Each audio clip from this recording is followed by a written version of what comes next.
আগেই তো আপনাদেরকে ঠকাচ্ছে, নির্বাচনের ফলে তাহলে কেমন ঠকাবে আপনাদেরকে বোঝেন এবার। কি নাম আপনার? এটিএম হেলাল। ওই এইদিকে বলেন, এটিএম হেলাল। বাড়ি কই? সুনামগঞ্জ। বাড়ি সুনামগঞ্জ। সুনামগঞ্জ কোথায়? শান্তিগঞ্জ। এই সুনামগঞ্জের মানুষ আছে এখানে? এই লোক আপনাদের মানুষ? আচ্ছা, এখন বলেন কবে গেছিলেন আপনি, হজ না উমরায় গেছিলেন? উমরাতে গেছি 16তে, হজে গেছি 17তে।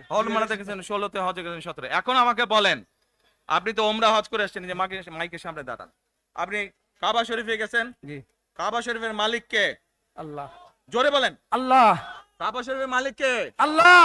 আল্লাহ। আমরা মুসলমান সবাই এই দিন দুনিয়ার, আমরা যে এই পৃথিবী দেখি, এই পৃথিবীর মালিক কে? আল্লাহ।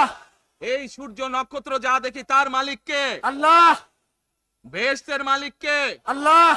দোজখের মালিক কে? আল্লাহ। আচ্ছা দাঁড়ান, এবার আপনি বসেন এখানে। আপনারা সকলেই সাক্ষী দিলেন দোজখের মালিক আল্লাহ, বেহেশতের মালিক আল্লাহ, এই পৃথিবীর মালিক আল্লাহ, কাবার মালিক আল্লাহ। আরে ভাই, যেটার মালিক আল্লাহ সেটা কি অন্য কেউ দেওয়ার ক্ষমতা রাখে? রাখে না।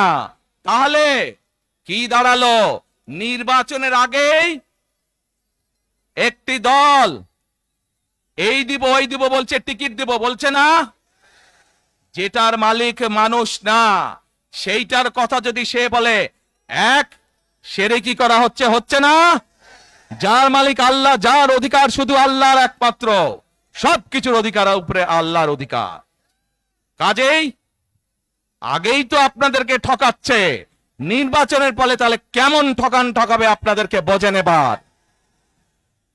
শুধু ঠকাচ্ছেই না মানুষকে, যারা মুসলমান তাদেরকে শিরকি করাচ্ছে তারা। নাউজুবিল্লাহ।